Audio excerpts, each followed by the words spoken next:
Hello, welcome back, everyone. This is the Always Believer season 2, and we're having a great guest today. We're kicking it off, and we're hoping to start these episodes basically at the end of March, early April. And this is Cassie. So, as you know, Ariadna has the Always Believer podcast. But this season, we're doing things a little different here and there. And she's definitely going to be back. She's going to be giving some of the special monthly podcasts here on the Always Believer season 2. And this is Cassie. And I'm going to be one of her co-hosts for this season. And I have the pleasure of speaking with Jackie today from Inspired Journey Consulting. Hello, Jackie. Hi, Cassie. Thank you so much for having me. Oh my gosh, thank you for being on this podcast. I was so excited to read some of your story, and I am even more excited to have a conversation with you today. Thank you so much. I love what you're doing here. So I think it's very important. Yes, and this is such a group of people that Ariadna has basically brought together, which is so inspiring, and it's just so cool to be a part of this community, the Go Do Fly community. It's so cool. Absolutely. So I just wanted to start off. So you are the CEO and you have your company, Inspired Journey Consulting. Can you tell us a little bit about that? Absolutely. So Inspired Journey Consulting is the product of an authentic life. I work as a sales strategist and social media amplifier for healing, wellness, and transformational travel businesses. I work with visionaries to bring their sales strategy to life and to really communicate it out to a trusted, qualified network. That's one of the things that my clients really love is that I have cultivated a network of qualified wellness travelers, as well as travel advisors, retreat leaders, etc. And then under IJC, I also do one-on-one coaching to provide help with sales strategy and social media strategy, because that's something that I recognize that we all need to help us grow. So that is the premise of it. And a big piece of it for me also is to make sure that I am communicating through an anti-oppression lens. So I work through my values. They are always communicated and spoken to, helping us to be a better, kinder, more inclusive world of diversity, equity, inclusion, as well as domestic violence awareness and body acceptance. Wow, that encompasses so many different things that are just so important for this basically what's going on today. And one of the biggest questions I have, so where did you get your love for travel? Where did you, and in addition to that question, how did that mesh into kind of like the travel wellness realm of promoting that kind of thing to help people heal from different traumas and different things? So according to my mom, I fell in love with travel way early. So my dad always knew it was really important for us to travel. He wanted us to see the world. Financially, we didn't have many options, so we did a lot of road trips. He always made sure to do something like that. So we did camping and road trips, camping in RVs and such, not in tents because my family is not outdoorsy. But on one of those early trips when I was about 3 years old, I had turned to my mom at a camping trip and said, let's leave dad and my sisters here and let's you and I go to a hotel. And that was the beginning. So I didn't go to school thinking about travel. I went to school for marketing communications. I intended to be in PR. I thought about event planning. I thought about all sorts of things. And eventually, I actually started at a casino and I did marketing and events for them. But I found my way into travel unintentionally. Maybe it just found me. And I stayed in the space for it's almost 20 years now. Oh, wow. Where was the first country you visited? I'm hesitating. The first country I visited, I should know this. That was a question right off the cuff. Sorry. No, no. Wow. How ridiculous is that? I could tell you the last one I went to. So You've been to 100 countries. no, no, no, no. I have so much opportunity in terms of where I would like to travel and I need to go. Um, it was either Canada or the UK.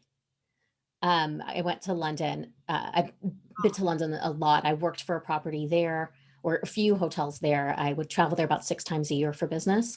Oh, Yeah, it was one of the best times. But ironically, as somebody in North America and having it accessed, Mexico was the last, like, I didn't get to Mexico until about 2 years ago.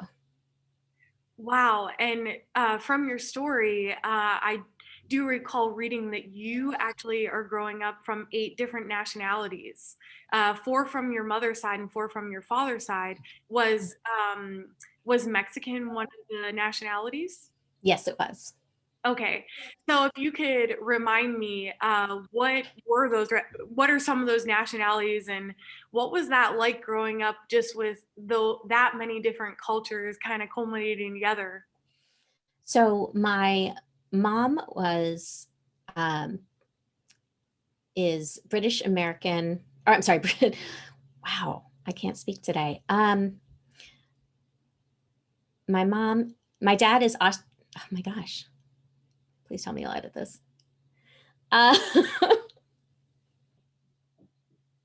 Okay, so what were the 8 nationalities that you basically 4 from your mother and 4 from your father, and what was it like kind of growing up culturally around those different nationalities?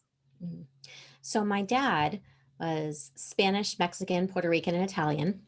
My mom, Austrian, Romanian, British, and Polish. My father was raised Catholic. My mom was raised Jewish. And within our home, while there was culture in the food, that's really where it showed up. We were pretty much raised white. Okay. Um, religion, we were taught about the fun holidays. There was a point where we went to Catholic school, but really that had more to do with not wanting my parents not wanting us to be in public school at some point in New York. So, we by default learned a lot about Catholicism. It's so ironic to me now because as an impressionable kid, I was, gung ho on a pro life poster contest. It's mortifying now. Um, Well, maybe not so because, when you are a child and you are being raised in different spaces, one of my close friends, she was raised in Catholic school. I went to public school, and she talks now about kind of coming to terms with some things when she would hear kind of what was being said at the school, and kind of always knowing deep down that she really wasn't, like, she has known for a very long time she's pro-choice. mhm. And but the whole time you're kind of being raised as a Catholic, so you aren't really saying, wait a minute, I don't know if I agree or disagree. So it's a very confusing situation for children for sure. Absolutely correct. Absolutely correct. So a lot of things were being learned by default. Um, my parents had certain traditions, certain holidays we learned from the Jewish culture, some from, I would say, from Catholicism. Other than school that we attended, we didn't learn a lot there. And then in terms of our ethnicities, the mix of everything, like I said, came out in the food that was made in our home and the music that my grandparents and family outside of the house played. From the Polish perspective, I was actually raised Polish, I guess you could say, because the small town that I come from, it was a very big Polish community, we were always eating like the pierogies and halushki and kibasi.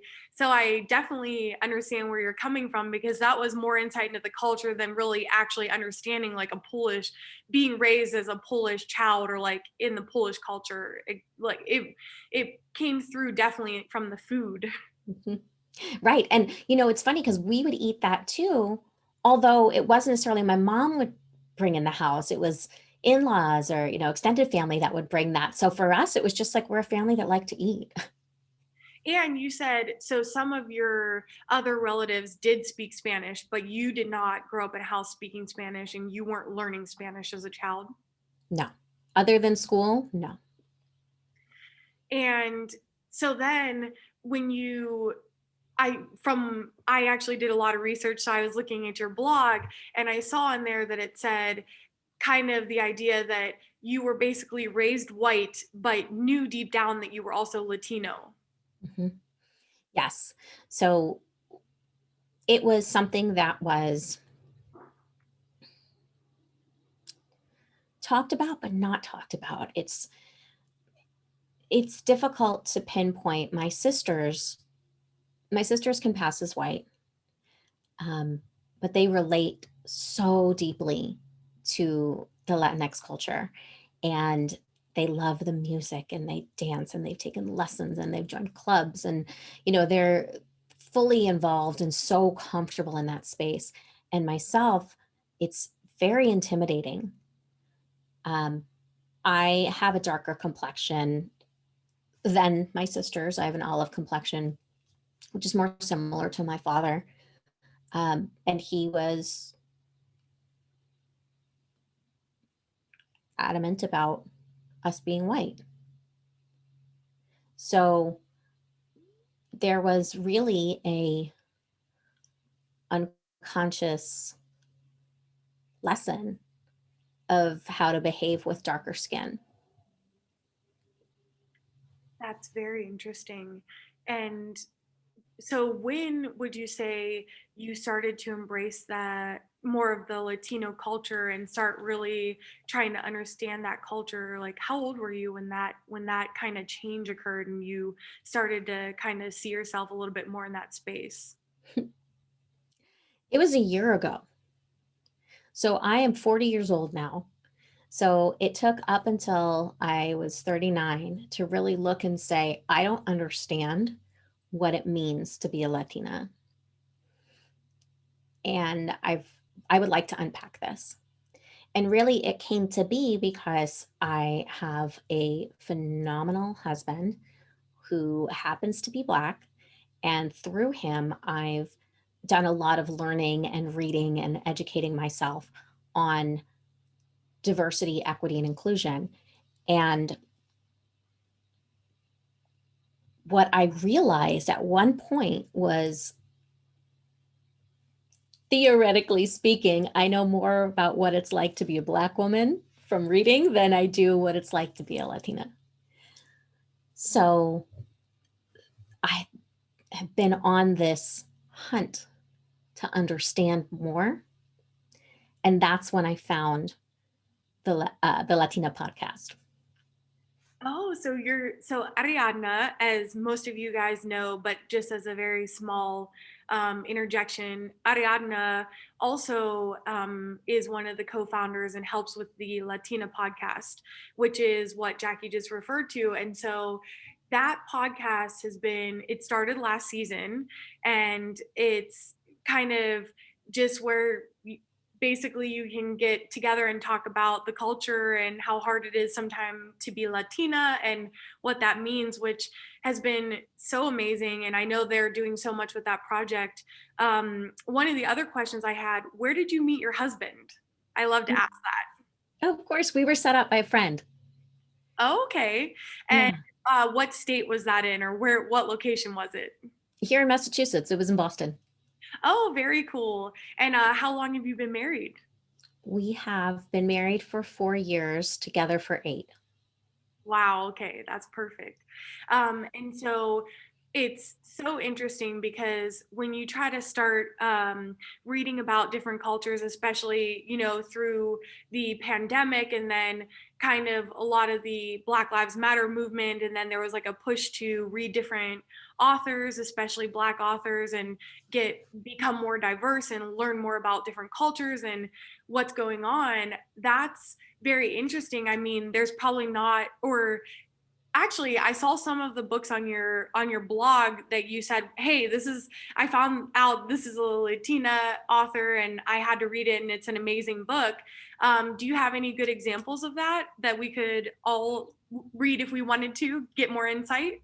Absolutely. So that book that I referenced was A Cup of Water Under My Bed by Daisy Hernandez. And it's a memoir.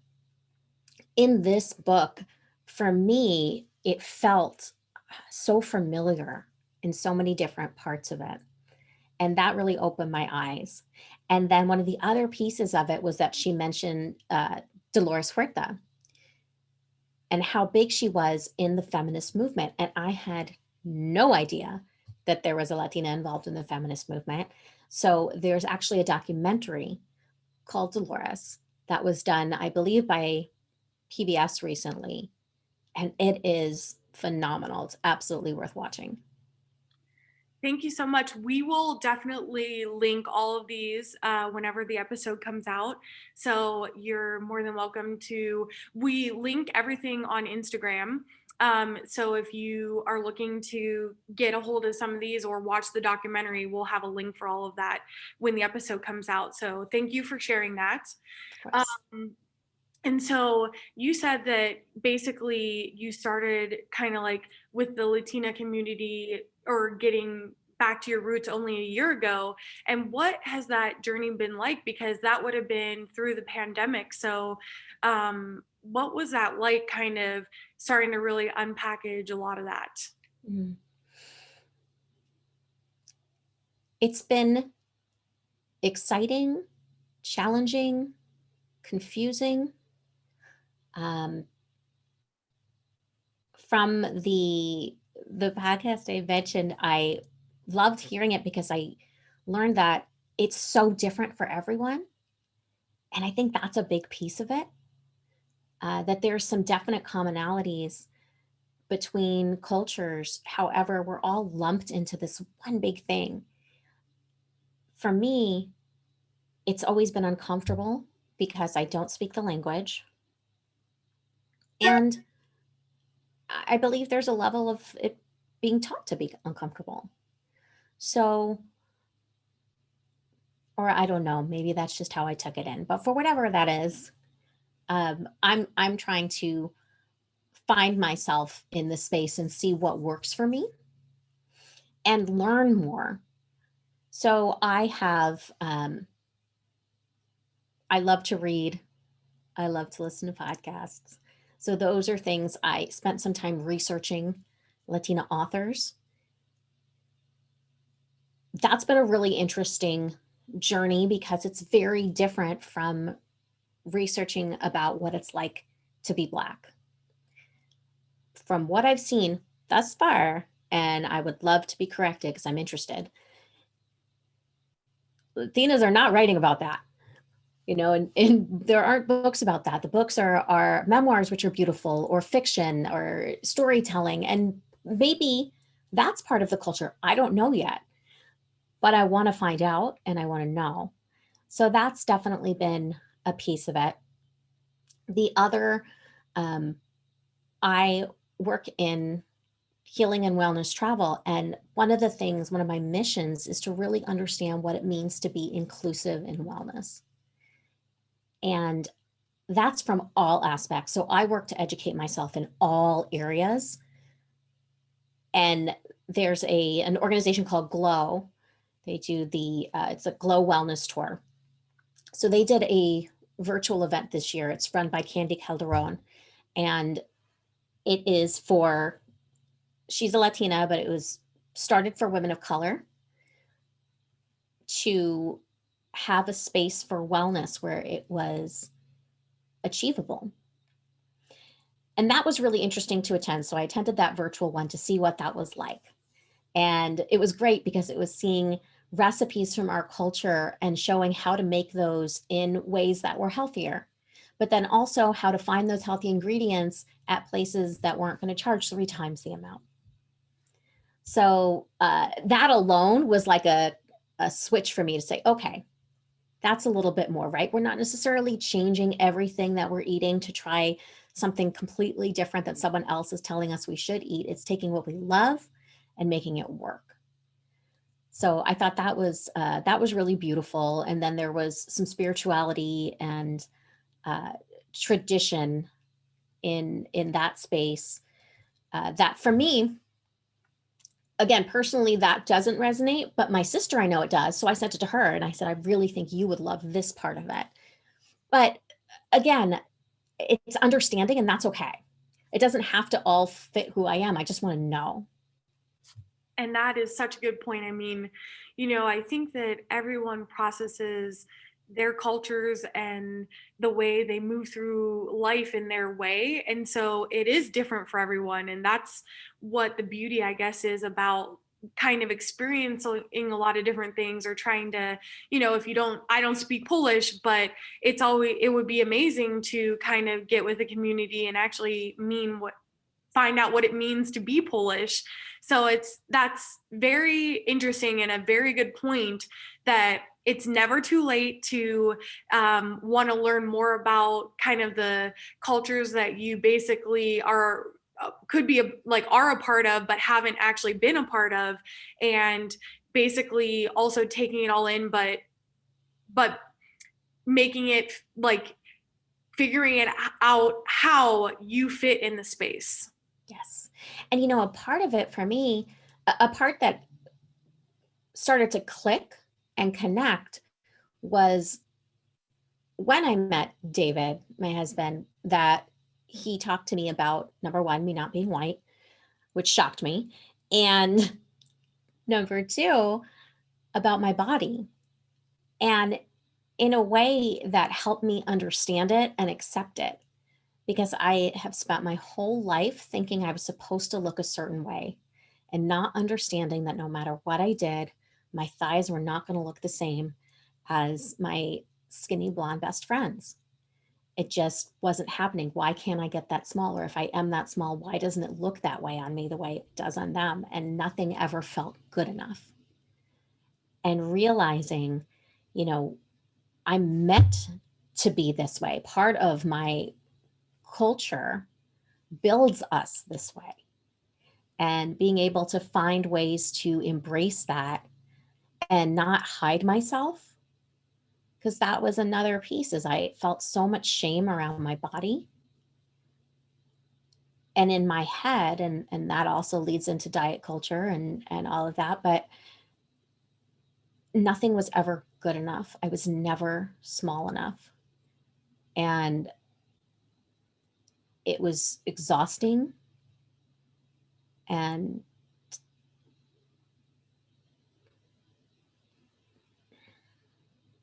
debilitating. Yeah. And I think that has been a problem for so many people for such a long time, even across cultures, but even just seeing kind of the models on the runway. I mean, there's so many discussions about that, but that's what you think that you should be looking like no matter what. And whenever I was young, I was on the swim team, and I was definitely built like a beanpole, but it was like straight down, like a straight body, straight down. And I used to be just so upset with the way I looked. And now I'm like, if I only could look like that at this point. So it's so hard because you spend so much of your time, yeah, like feeling inadequate or feeling terrible about yourself, whenever honestly, like, those are some of the best years of your life. And then I don't know, it's just so hard because now looking back, I'm like, it's been such a long journey to get to acceptance. And I just wish I would have been a little less harsh on myself when I was younger, especially in high school. Oh God. Yeah. You couldn't pay me $1 million to go back and do high school again. Yeah, it's like a little bit, it's not funny. Like, I don't want to laugh about that in any way, but just some of the things I used to think and I I just can't, sometimes I can't even wrap my head around, I don't even want to think about like what I would go through my head when I was in high school and how I thought that I needed to present myself. And I really wish I could go back with a much stronger mindset that I have now. Actually, if I had to go back, I wish it could be with kind of the acceptance that I found at this point. I love that. I mean, I personally, the journey towards body acceptance is a continued one. It is a daily reminder. I can look at photos and see from 4 years ago and think, I remember that day thinking that I looked whatever it was, insert ugly comment here, you know and now I'm like, oh my gosh, that was a beautiful photo. But there's just this terror that goes on inside our heads. My inner abuser can be cruel. So I've got to be very, very careful and overly kind to make up for that. And one other thing is, I think I brought this up with Ariadna in one of our Motivational Mondays, but when I really came to a much more kind of accepting view of my body is I, when I would travel, a lot of the things I would do is like to climb a mountain or do something kind of more adventurous. And I think it was my trip to Tanzania when I climbed Mount Kilimanjaro, and when I got to the top of that mountain, I just like thought, why am I so harsh to my body? Like it just carried me all the way up this mountain. And why do I give it such a hard time? Like I just always think about that. And I also think about that because I previously was in the military, and there's just so many people that have lost a limb in the war and maybe were very physically fit. And I've listened to some of their journeys of coming to acceptance with that and finding themselves again. And it's just like, I have all four of my limbs. Like, how can I be harsh on my body? It takes me to all these places and it does all these things for me. So it was just like, stop this like meanness towards it. Stop it. Mhm. Yeah, it does so many good things for us. And there was a point where I was working on loving the different parts of my body and writing down what it was that I loved about them.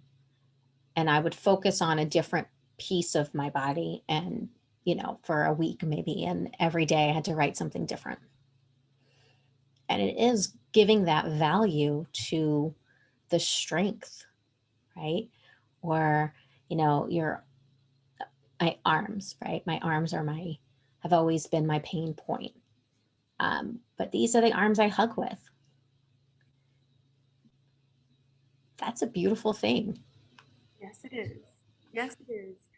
And one of the other things is, I remember when I was reading your information that you said you were an activist for the movement I Weigh. Oh, I'm not an I-Way activist, but that's okay. But it is a movement that has changed my world. Um, Paying attention to it, seeing that you are valuing yourself outside of a number on the scale, breaking apart diet culture, looking at things that society would consider shameful and realizing there's no shame at all. Jamila Jamel is the actress behind it. And then she has an entire team, but she started her podcast on it. I just think she's brilliant and funny and just out of this world and speaks to everything that we should be talking about and is empowering. And for me to see all of these women, this movement started with women sending in photos of themselves with uh, words, right, about what they weigh, right? So maybe it's, I weigh my hike to Kilimanjaro, right? I weigh my arms that hug. but it's also, I weigh my depression. I weigh overcoming it. It is everything that you are and do. And that is so much bigger and better and more important than what that scale says, or what society tells us or diet culture says that scale is supposed to mean and put value on us. That is, I'm going to be looking more into that now that I know about the movement. I had not heard of it previously. And Jamila, she's from The Good Place, right? Yes, she is. Okay, I thought I recognized her name whenever I saw it written down. I was like, oh my gosh. So I'm definitely going to be checking that out and we'll link it. But that just sounds like such a positive atmosphere to be in, and definitely something that, anyone could go just to get a little bit more security and kind of if you're feeling down. And, it's always the hardest because it is like, I always feel like a wave. Like one day I feel so great and I'm like, oh, I'm looking great today. Like I'm just gonna get out there.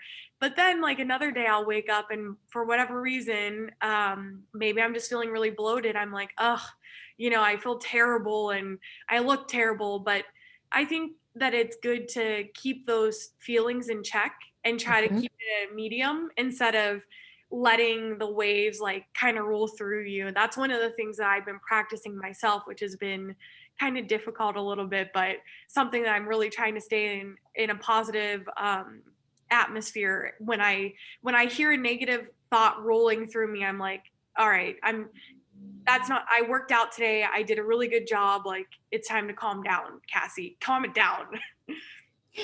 I love that. And first of all, I think that's incredible that you're doing that. I would even challenge you in a few other ways. So whether or not you worked out, that doesn't matter. It is taking whatever negative that is in your head and switching it to a positive. It's one thing. And then those moments of when we look at ourselves in this space of self loathing, or for lack of a better word, to not just be mindful, but actually mark it somewhere, take a note of when it is and how often it comes up, to see what that flow looks like. I started to notice that it comes up once a month for me.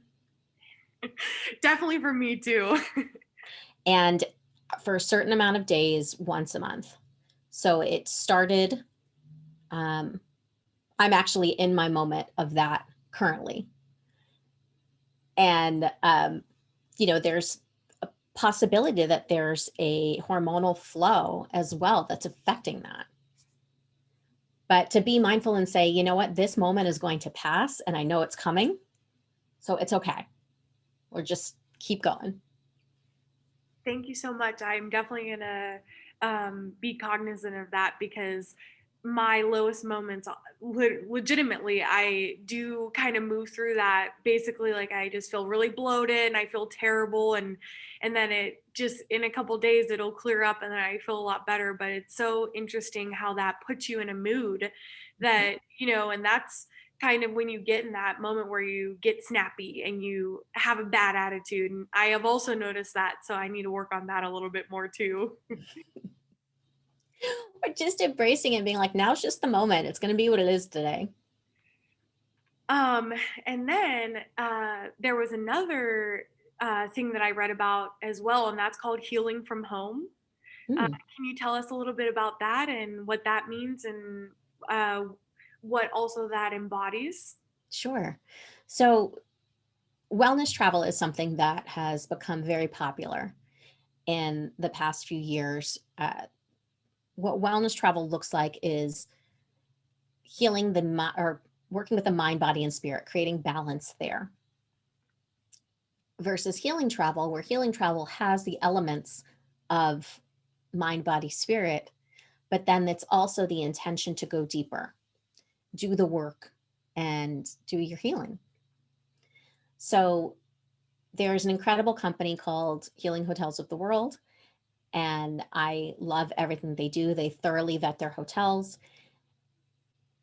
and they created a virtual retreat or virtual retreats. They'll actually have, I think, 3 or 4 this year called Healing at Home. So those, you have the chance to log on your, on a Zoom call. They limit the amount of attendees because it really is about being together in a space where you can share and be intentional. They bring in healers from all across the world. So the first, healer might be from Australia who is doing tapping, teaching you the tapping method. Then could be mindful movement with somebody in Germany. There is a incredible woman who does meditation through a lot of that. She is in Italy. So it is taking all of the years of experience in this space and bringing it together. Each one has a different theme. There are moments of self-reflection. Sometimes in the beginning, they did some cooking classes with somebody in India.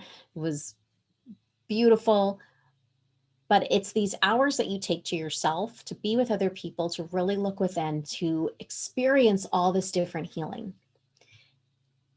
And it's amazing to me because I continue to attend things like this because I love them and I'm passionate about it. And sometimes I go in and I think, I'm cool, I'm good, I'm in a great space, no big deal. And then I find myself crying, realizing that there was some pain I was holding on to, something that needed to be released. So it is such an incredible opportunity. And this is, what they pack into these virtual events. Um, this is what can be experienced through travel. Wow, I did not realize they're going to be virtual, so I might actually have to look into that myself. One of the experiences that I had that's very similar to this, but it wasn't my intention at all, and ended up being, like you said, I had no intention of bawling my eyes out, and then there I was. Was I was actually part of the Girls Love Travel group on Facebook. Oh, yeah.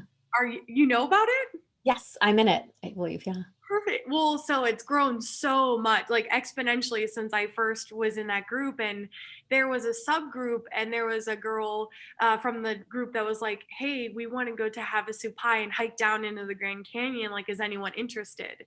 And so I was like, "Oh." I was raising my hand. I was like, when is it going to be? Because like if we can get these permits, like I will fly to Arizona and I'll meet you there. And so it turns out they ended up getting 60 girls. We did 30 for one group and then 30 for another, and it wasn't like we made it happen. Like there was not like a plan, or it was like not an actual Girls Love Travel trip. It was just us in a subgroup, like, let's get these permits and let's do it.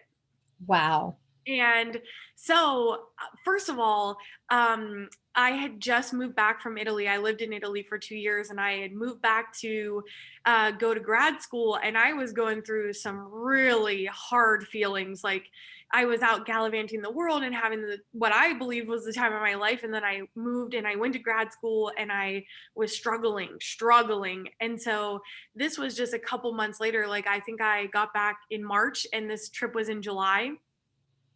And so we showed up at 4 a.m. I picked up two random girls at the airport. And then we showed up to start climbing in because they were like, in July, the heat gets to 100 degrees. Like you need to get on the trail at 4 a.m. because it's a 10-mile hike down into the canyon.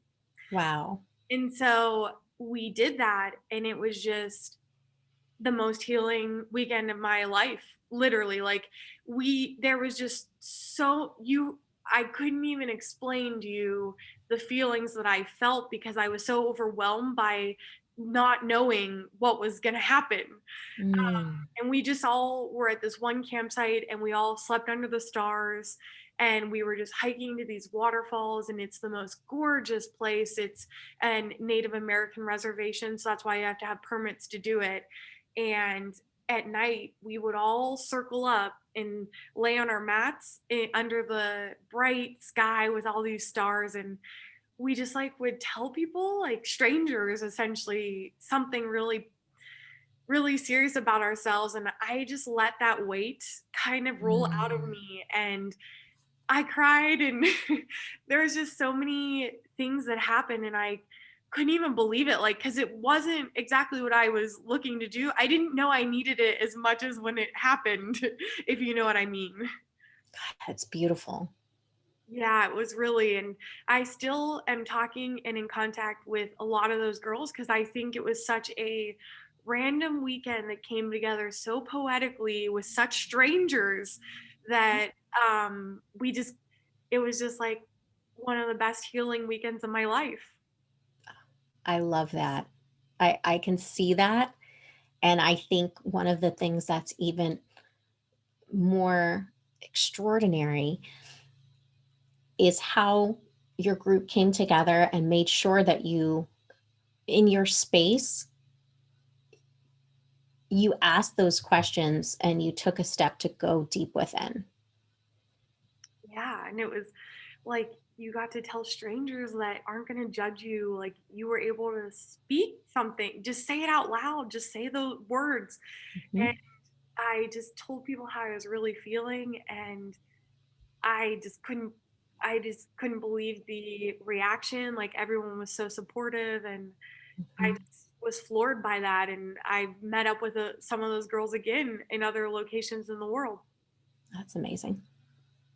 And that's why I wanted to bring up, you had said there was some different types of treatments that you have participated in or learned through this wellness through travel kind of movement. And I was going to ask about some of them and how it works and some of the different ways that you can use to heal. Absolutely. So, one of the things that's been really beneficial in wellness and healing travel is experiencing different modalities and then learning tips you can take home with you to continue your journey.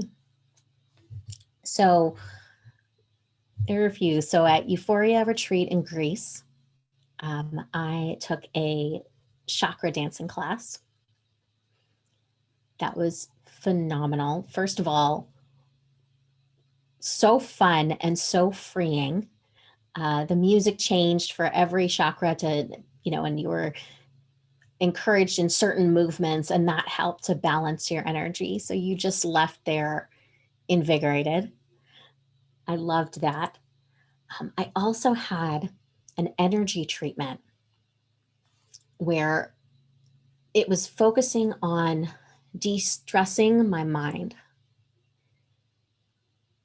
And you could really feel the difference because I am somebody who lays down during treatments and my mind just runs over and over. I don't sleep. We laugh because my husband, he'll fall asleep in 2 seconds. He's snoring in the room, but I could just be thinking the whole time as much as I don't want to be. And in this, it was like he was taking that busyness out of me and leaving me with just calm and light.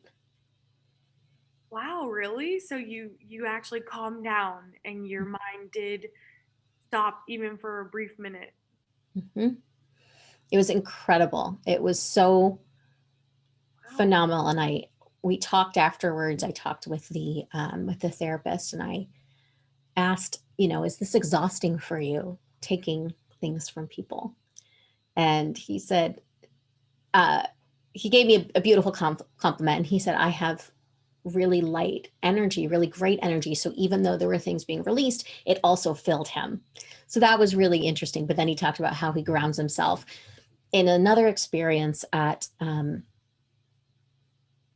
Canyon Ranch. And this is also done, well, anywhere that does Ayurvedic treatments, or there's some that do blends of it as well. But if you see a Shirodara, add that in. So I had done a Bindi Shirodara at Canyon Ranch in Lenox.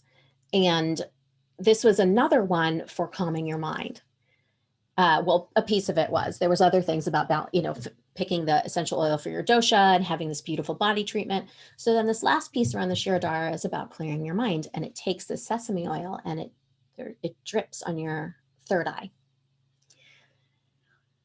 And I laid there thinking, is this going to help again with my busy mind? And that was my first experience with something like this, where it was almost like this bright light just burst and my head was clear and calm.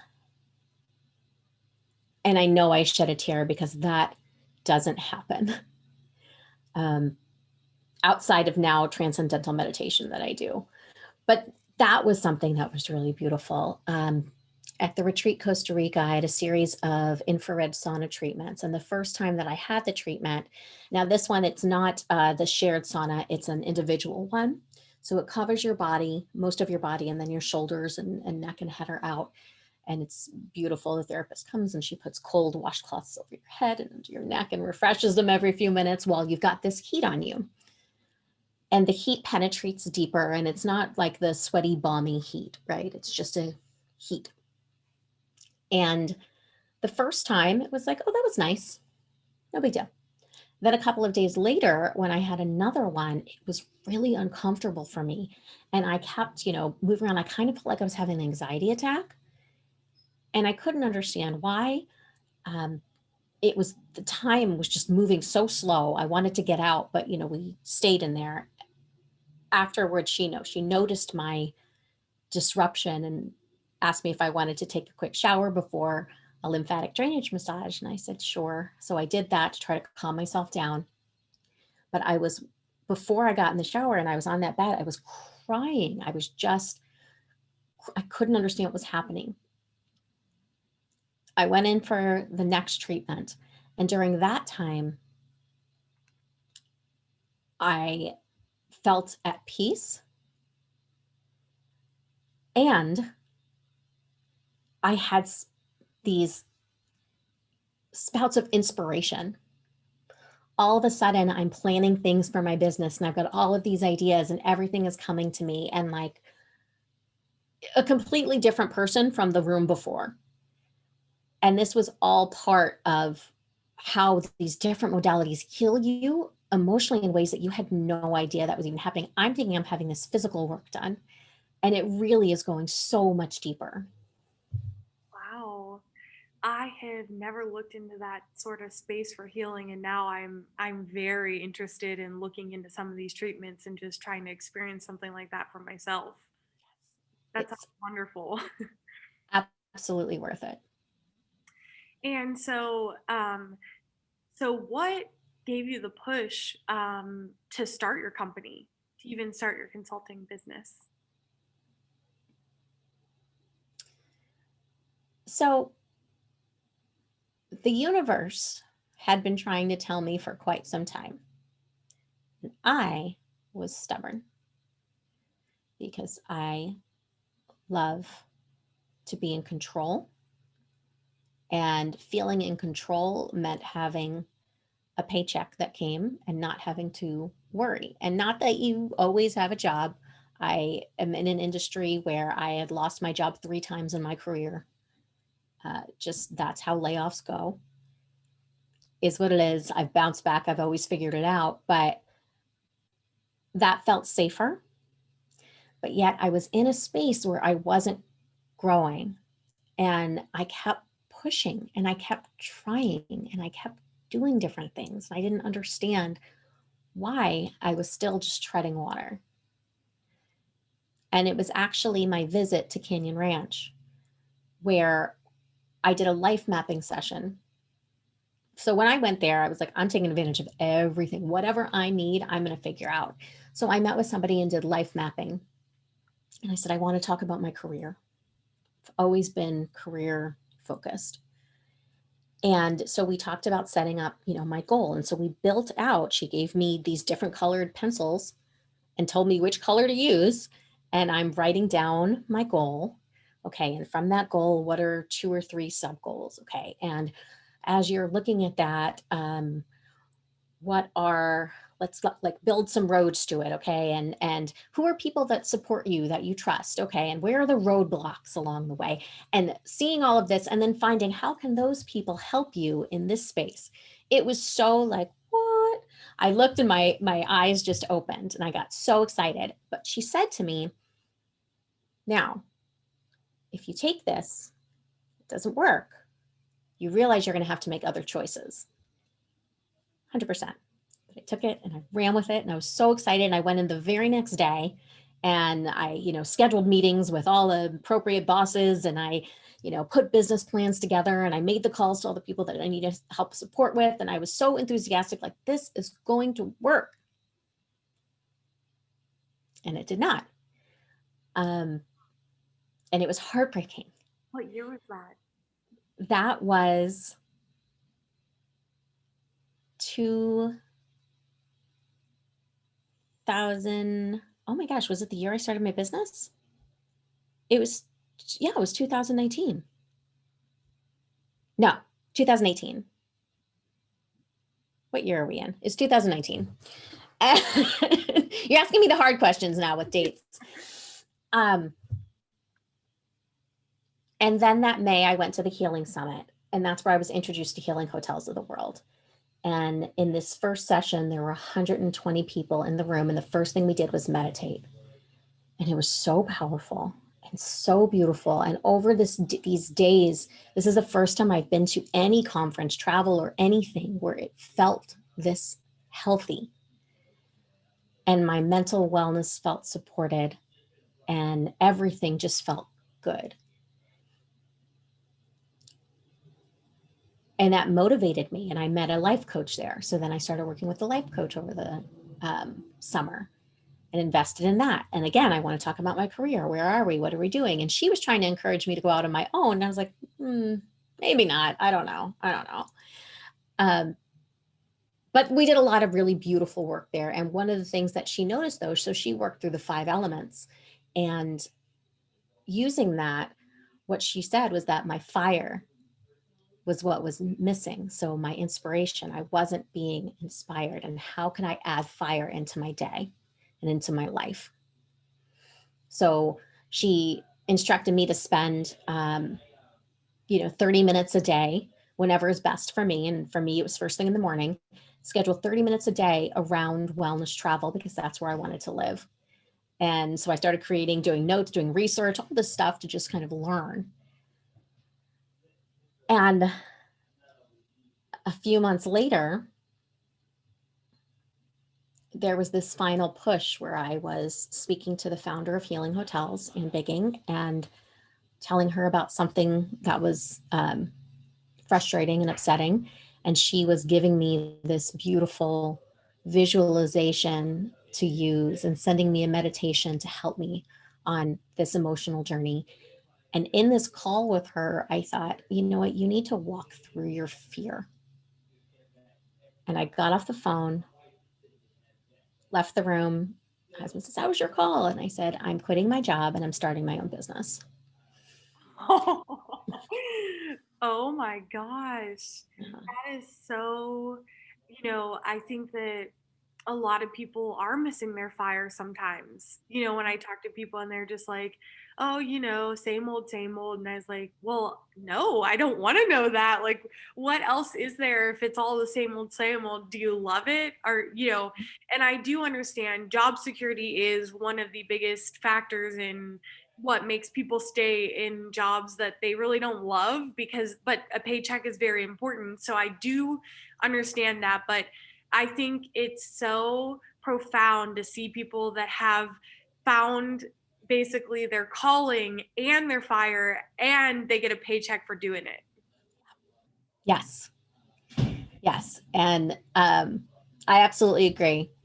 And he, to take it further, because we had talked about this for so long, and he said, okay, so you're going to secure some accounts, you're going to do this, and then you're going to put your notice in. And I said, no.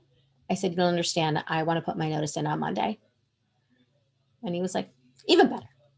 So I went in to the business, guns blazing, like, this is where I'm going to be. So let's do this. And that was that. And how's that? That's amazing. And I just love to hear stories where people make that like just that immediate left turn and they just go for it. And I mean, definitely all the best to you in your business, and your blog is very nice. And I mean, it's go ahead and give your website and your Instagram for anyone who wants to check you out. And it'll be in the link for this when this episode comes out. But go ahead and give all of your information. Yeah, absolutely. So my website is inspiredjourneyconsulting.com. And my Instagram is the same. It's at Inspired Journey Consulting. And if you go to my website and go to the Travel Can Heal page, then you can sign up to become part of this movement where you will learn how travel can support your healing journey. I'm definitely going to be signing up for that for sure. Yes. And we're getting ready to wrap up here, but the other, the last question I have for you before we finish up is the phrase representation matters. So, what does that mean to you, kind of going through all of this journey that you've been on so far? And why is that? Why do you hold that term so near and dear to your heart? It is so near to me because I never saw a woman that was considered beautiful that looked like me. It is dear to me because I'm the stepmom to a phenomenal Black queer girl. And I couldn't find the children's books. And I used to look for them for her with kids who look like her. And she deserves to see that. It's important because we don't realize what we're consuming. We don't realize it is so unconscious in this bias that's been developed because we're consuming old white cis hetero men. It's important to choose women's voices, as my friend Carol Cox from Speaking Your Brand says. It is important to look outside of your sexuality, your ethnicity, your race, your country, whatever that is, to take those tools that we should be learning as we travel and put them into our daily life, and to make sure that we have seats at the table and we are raising our voices in order to build proper representation. Oh, I definitely have goosebumps, and that was such a good answer. And it just explains everything of what we are at the Go Do Fly movement and the Always Believer podcast. So thank you so much for sitting down with us today and having a conversation. Oh, I'm so grateful. So, Ariadna, previously on a lot of the other podcasts, she asked what are the 3 words that describe what you embody and how they represent you? So I'm going to go ahead and ask you that. And then I have one other question for you.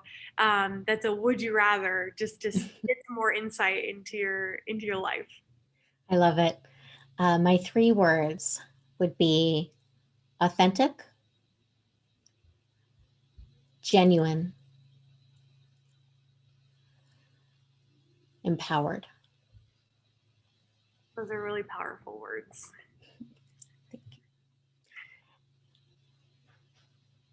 And then the other question is, so I just wanted to interject a couple of these because I always have so much fun when I'm hiking or on a long trip or on a trip without a cell phone. And I feel like you learn so much about a person when you ask them, like, would you rather lose an arm or a leg and why? Uh, so, so if I gave you a would you rather know the history of every object that you touched or be able to talk to animals and why? I would rather know the history of every object I touched because I love to learn and I would be fascinated. That's awesome. And then the last thing I actually want to bring up, I've been looking at you on video this whole time, and I just can't help but look at the beautiful painting that's behind you. And I asked you about it when we got on this call, but could you tell us what that painting is and where you got it and what it means to you? Absolutely. This is a painting by Samuel Lind, a Puerto Rican artist. And when I visited Puerto Rico for the first time, I had the chance to go to his home and studio, meet him in person. This actual portrait, this is a replica, a print that he signed for me, but it shows the bamba. And the bamba is a traditional dance in Puerto Rico. However, it was brought over by the African slaves. So my husband is Black, I am Puerto Rican. And so for us, this represents the world that we create, this home that we've brought together and made beautiful.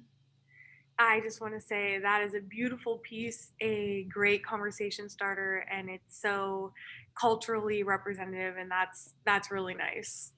Thank you. Thank you very much, Cassie. So to sign off, thank you so much, Jackie, for being here and being my very first interview for ever and the Always Believer podcast season 2. There's a couple of things, so I just want to go down the list really quick. So we have Jackie at Inspired Journey Consulting on Instagram. And then we have at the Always Believer on Instagram as well. And if you go to the link in the bio on the Always Believer, you will see a link for the Latina podcast, King Po Myers podcast. And also recently, Ariadna has partnered with some people and she has some merch that's been designed. So if anyone wants to check that out, you can find it all in the link on her Instagram on the at Always Believer. And then I can be found at Cassie Excursion, Cassey Excursion. We post all of our podcast episodes on the Always Believer, but if you want to reach out to any of us separately, you're more than happy to do so. We're always fielding questions, and you can contact us there. And then if you want to email us, you're more than welcome. So this podcast should be coming out in late March, early April. And it's the perfect kickoff to the season. Thank you so much, Jackie. Thank you, Ken. I had such a great time with you. Goodbye.